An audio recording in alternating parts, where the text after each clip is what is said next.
All right, this video is for Module 24 on present value. So first of all, there is a time value of money. Money is worth more today than having a dollar in the future. Why?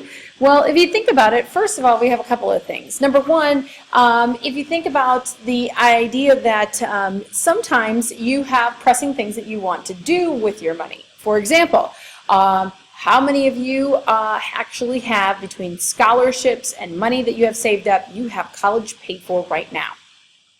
Probably very few people. I've asked that question in class and I've gotten very few people that actually respond to that.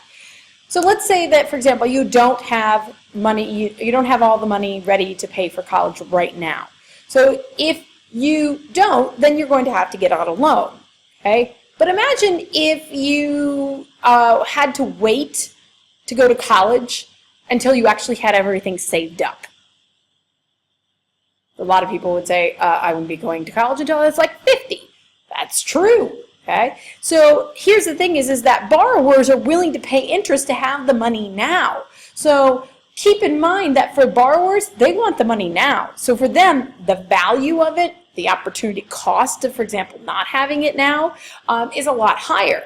As well as for savers, if you think about it, if I have money now, okay, I can go and invest it and I can get interest off from it. Okay, which is going to be a heck of a lot more valuable than having money in the future. So I want the money now, because then I can actually spend it. And if you actually think about it, also keep in mind that over time, what's going to happen to prices? Prices are just going to go up. So it's going to be better to have the money now. All right, so that said, how do you figure out exactly how much things are in the future are worth now? So this idea of what we call present value. It helps determine the value of money today compared to the value it will hold in the future after interest. So what this means is, let's say, for example, I know that I want to invest in a financial asset. Let's say a bond, just to be easy. I want to invest in a bond that in 2 years, I will get paid $1,000. Okay, great. I want $1,000 in 2 years. How much do I need to actually invest in this bond today to be able to get that $1,000 in 2 years? That's what the present value actually determines. So your book kind of had this really convoluted, weird equation. I didn't like it. I don't know about you. If you did, okay, great, use that. Same thing, but here's a simpler version. Okay, so PV is present value, is equal to the future value, so FV, future value, times 1 over 1 plus the interest rate to the nth degree, meaning the number of periods, the number of years. So in my example that I just said is that I said that I wanted to know how much $1,000, so I'm going to say $1,000, so I'm going to put $1,000 here, is going to be in present value. So how much do I need to invest today? If, let's say, my interest rate is, let's say, 10%. So this is supposed to be a parentheses, by the way. It's terrible. 1 plus 0.1 time to the second degree squared. So $1,000 times 1 over 1.1 squared, basically. That will give me my present value. So see if you can figure that out. Hold on, I'll give you a minute. So if you do 1 divided by 1.1 squared, you are going to equal 0.826, something like that. And then you multiply that by $1,000. That tells you that I need to invest today into this bond. I need to invest at least $826.45. That will give me approximately, due to rounding, $1,000 in 2 years. Okay? So that's going to be present value. How about, let's try one more. I got another one on here. What about if you're purchasing a bond at 5% that you want to, in 1 year, to pay you $200? How much will you need to invest in it today? So pause the video, see if you can figure this out. All right, hopefully you gave it a shot. So first of all, you're going to take 200, because that's your future value, times 1 over 1.05, and I made it easy, in 1 year. So if you multiply that out, you should have gotten $190.48. All right, so that's present value. So now we can also talk about net present value. And net present value is this idea that we're going to look at the present value received minus the present value paid. So you have to take into account, you basically have to move everything into the present value and take into account, okay, how much am I paying out at present and how much am I actually going to receiving at present? And that will tell you your net present value.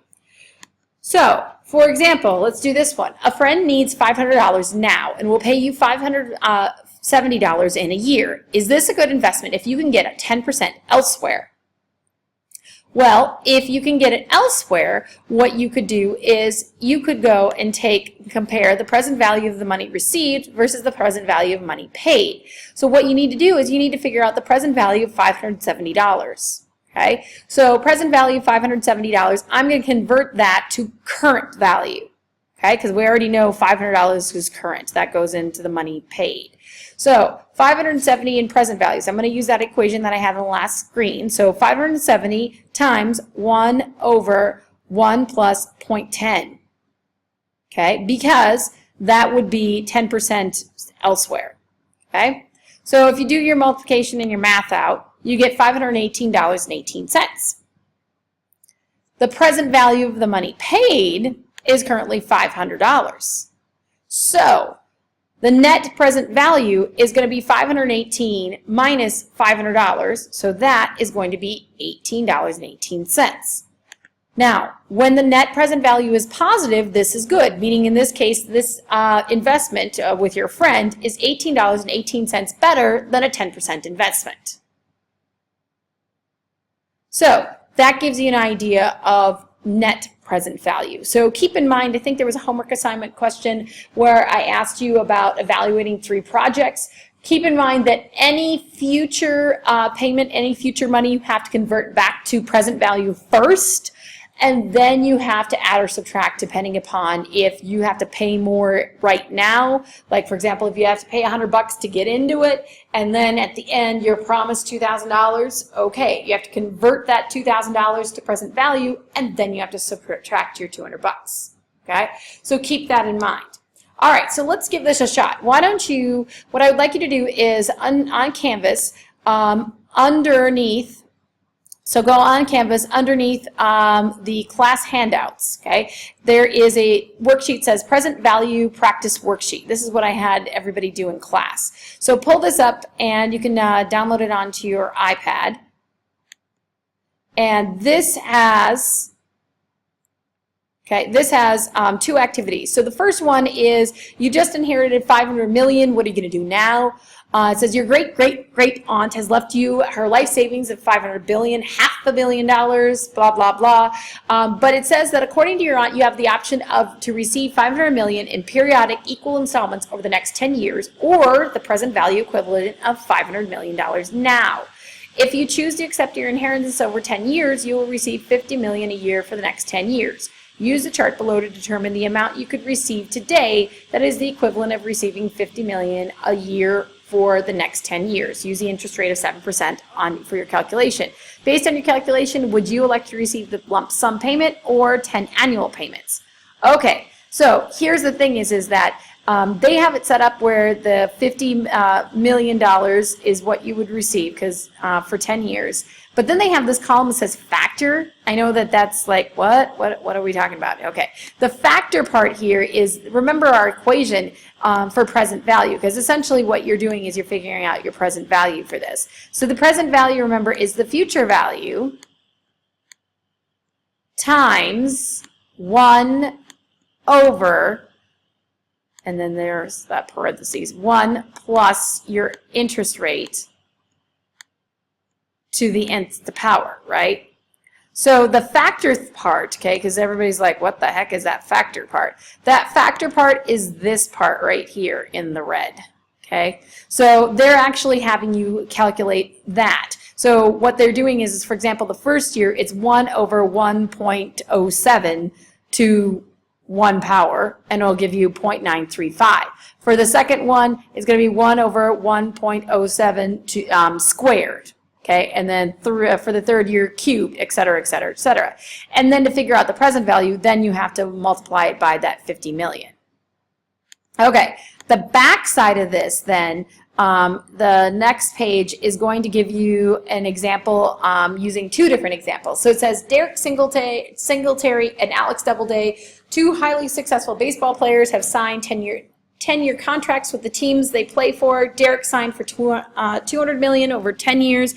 Alex signed for $225 million over 10 years. The national and local media have assumed that Alex has signed the bigger contract, which includes a payment of $50 million in the final year of the contract.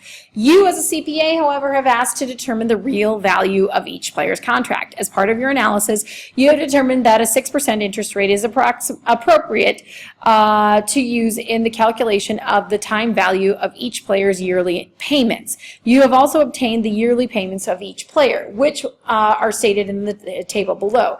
Calculate the present value factors and complete the chart below to determine who has the bigger contract. So in this case, what you have to do is again, they have that factor column, right? So you remember the factor column is that 1 over 1 plus the interest rate to the nth power. Okay, so you figure out your factor, and then you can multiply it times the payment for Derek and then the payment over here for Alex, and that will determine your present value. Once you have all those, then you have to total them all up, add them all up, and that gives you the present value of 200 million and 225 million.